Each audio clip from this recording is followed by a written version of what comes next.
কিন্তু পরিবার এক, আমরা সবাই একই পরিবারের সদস্য, এটাতে জোর দিয়েছিলাম। আমাদের শত পার্থক্য সত্ত্বেও আমরা কারোর শত্রু নই, পরস্পরের শত্রু নই। আমরা এক জায়গাতে এক কাতারে ওইখানে চলে আসি যখন আমাদের জাতীয়তার প্রশ্ন আছে, আমাদের পরিচয়ের প্রশ্ন আছে। আমরা বাংলাদেশি, আমরা এক পরিবারের সদস্য। তারপরে যখন শপথ গ্রহণ করলাম তখন থেকেই শোনা আরম্ভ করলাম যে সংখ্যালঘুদের উপরে অত্যাচার হয়েছে। তো আমার মনটা খারাপ হয়ে গেল। একটু আগে বললাম আমি এই কথা, এখন বলেছি অত্যাচার হয়েছে। এর পরে আমি ঢাকেশ্বরী মন্দিরে গেলাম, আপনারা ছিলেন, সেখানেও একই কথা বললাম যে আমরা একই পরিবারের সদস্য, এবং বলছে যে আমরা অন্য সব দাবি দেওয়া বাদ দিলেও একটা দাবি আমাদের একদম পরিষ্কার, আমাদের সবার সমান অধিকার, বলার অধিকার, ধর্মের অধিকার, কাজকর্মের অধিকার, এবং সেটা আসছে আমাদের সংবিধান থেকে, নাগরিক হিসেবে আমাদের প্রাপ্য, এবং রাষ্ট্রের দায়িত্ব হলো এটা নিশ্চিত করা। শুনলাম এখনো সংখ্যালঘুদের উপরে হামলা হচ্ছে। আমি সবাইকে নিয়ে বসলাম, আলাপ করলাম এটা কিভাবে করা যায়, এটার থেকে উদ্ধার পাওয়া যায় কিভাবে।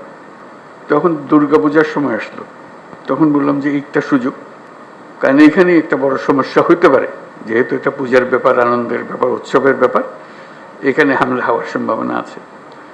আমাদেরকে নিশ্চিত হতে হবে যে হিন্দু সম্প্রদায়ের উপরে কোনো রকমের হামলা যেন না হয়। আমি খুব খুশি হলাম, সবাই তা খুব সিরিয়াসলি নিল। আপনাদের মনে আছে, খুব উৎসব সহকারে সবাই দুর্গাপূজা করলো। কয়েক হাজার পূজা মণ্ডপ ছিল, সব কিছু থেকে খবর হলো সুন্দর হয়েছে। তাঁতিবাজারে একটা ঘটনা হয়েছিল, একটা ককটেল ফাটিয়েছিল একজন, ফাটায়নি, ককটেল মেরেছিল, এটি একমাত্র খবর ছিল।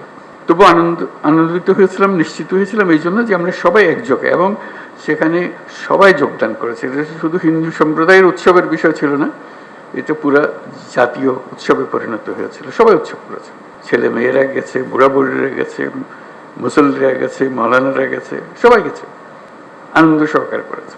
তারপরে মনে একটু তৃপ্তি পেলাম যে হ্যাঁ, একটু তো কাজ করেছি। এখন আবার নতুন কথা, হামলা হচ্ছে, অত্যাচারিত হচ্ছে, এবং বিদেশি গণমাধ্যমে না, এটা প্রচার মাধ্যমে বলবো, প্রচার মাধ্যমে প্রচারিত হচ্ছে যে এটা হচ্ছে। তা আমি খোঁজ নিচ্ছি যে কেন হচ্ছে, কি হচ্ছে, সব দিক থেকে খবর না হচ্ছে না। ওই যে এক খবর হলো হচ্ছে, আর খবর হলো হচ্ছে না, মাঝখানে একটা ফাঁক থেকে যাচ্ছে, এটা ঠিক না। এটার অবসান হতে হবে। আমাদেরকে যে তথ্য আমরা পাচ্ছি সেই তথ্য ভুল হতে পারে, কাজে তথ্যের উপরে ভরসা করে বসে থাকলে কিছু নাই, এটা অন্ধের মতো বসে থাকার মতো। আমাদেরকে ভেতরে গিয়ে দেখতে হবে প্রকৃত ঘটনাটাকে। তথ্যের মধ্যে গরমিল কেন? তা কি ওরা যা বলছে সেটা মিথ্যা প্রচার? আমরা যা বলছি সেটা মিথ্যা প্রচার? সত্যটা কোথায়? এই সত্য, প্রথম কথা হলো আমাদের লক্ষ্যের মধ্যে কোনো ফারাক নেই, কোনো গোলমাল নাই, এটা আপনাদেরকে নিশ্চিত করা। এবং তথ্যগুলো কিভাবে আমরা পাবো, ঘটনা ঘটছে সেটা আমাদের জানা, প্রকৃত তথ্য। অনেক সময় সরকারি তথ্যের উপরে ভরসা করা যায় না,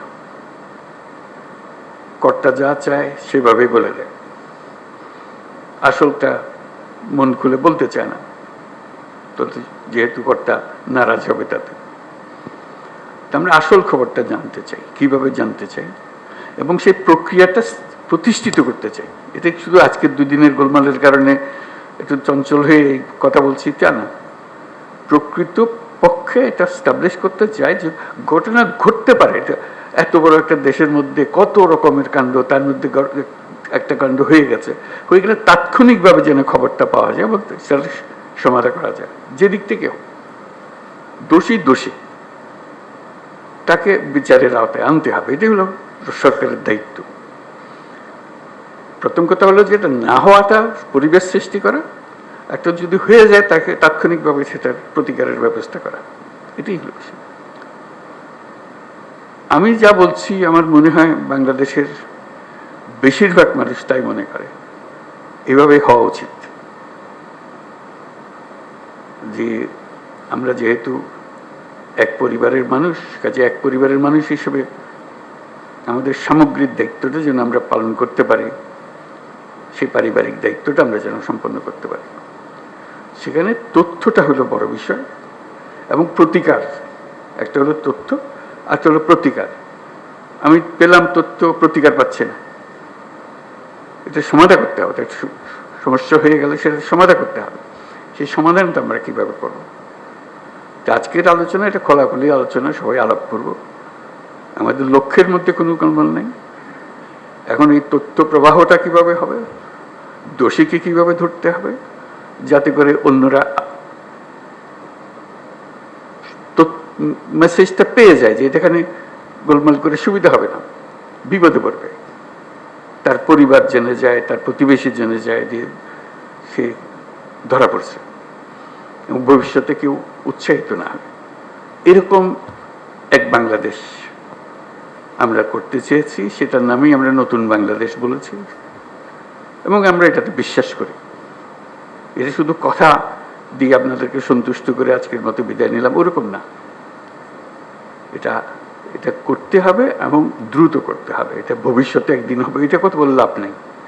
ভবিষ্যৎ তো আর আমরা কোন দিন দেখবো না, আমরা বর্তমানের মধ্যে আছি, বর্তমানেই করে যেতে হবে যা কিছু।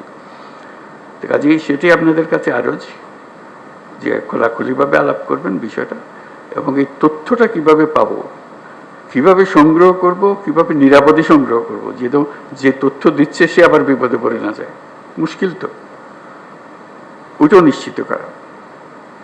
এবং সত্যি সত্যি প্রকৃত দোষী ব্যক্তি চিহ্নিত হয়েছে এবং সবাই আনন্দিত হয়েছে যে খবরটা ঠিক জায়গাতে পৌঁছেছে, এবং সেই খবরটার একটা প্রতিকার এসছে। শুধু খবর দেওয়া না, খবরের পেছনে এটা প্রতিকার এসছে।